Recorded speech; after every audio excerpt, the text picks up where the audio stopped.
Obama பேசியிருக்காரு ஒரு 4 நாள் முன்னாடி. என்ன ஸ்பீச் பாருங்க. இந்தியாவை தப்பா நினைச்சிட்டீங்க, இந்த இந்தியா பழைய இந்தியா இல்ல, இது வந்து மோடி இந்தியா. அவர் பேசுறது பார்த்தா அவர் பிஜேபி சென்டர்ன்ற மாதிரி இருந்துச்சு எனக்கு. அந்த மாதிரி பேசியிருக்காருங்க பாருங்க. இந்தியாவை வந்து ட்ரம்ப் தப்பா புரிஞ்சுக்கிட்டாரு. அவர் இந்தியான்னா ஏழை நாடு, பழைய நாடு. இந்தியா மோடி கீழே இருக்கிற இந்தியா வேற, நீ பழைய இந்தியா நினைச்சிக்காத. இப்போ இந்தியா வேற லெவலில் போயிடுச்சு. பண்ண பெரிய மடத்தனம் அங்க போய் நீ டாக்ஸ் போட்டது.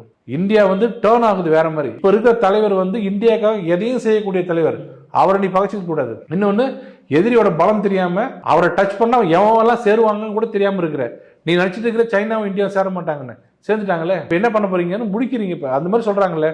இப்போ உலகம் ஃபுல்லா மோடி அவர்கள் பக்கம் வந்துருச்சு. இப்ப நம்ம ஊர்ல இருக்கிற விடுதலை சிறுத்தைகள்லாம் இன்னும் வந்து மோடி, அமித்ஷா, மோடி மோசமானவர் சொல்லிட்டு இருக்க கத்திட்டு அவங்க நீங்க கத்திட்டு இருக்க. அவர் வேற மாதிரி போயிட்டு இருக்காரு, வேற லெவல்ல போயிட்டு இருக்காரு. ஒபாமா சொல்லியிருக்காரு, நீ என்ன விமர்சனம் வச்சாலும் சரி, ஒரு கண்ட்ரியோட எக்கானமியை 10th பிளேஸ்ல இருந்து 11 வருஷத்துல 4th பிளேஸுக்கு கொண்டாடுறது மிராக்கிள்ங்கிறாரு. மிராக்கிள் அப்படிங்கிறாரு. இன்னொன்னு, நீ 25 ட்ரில்லியன் ஜிடிபி நீ நம்ம இந்தியா, நம்ம யுனைடெட் யூஎஸ்ஏ பண்ணிட்டு இருக்குன்னு நினைக்கிறீங்க.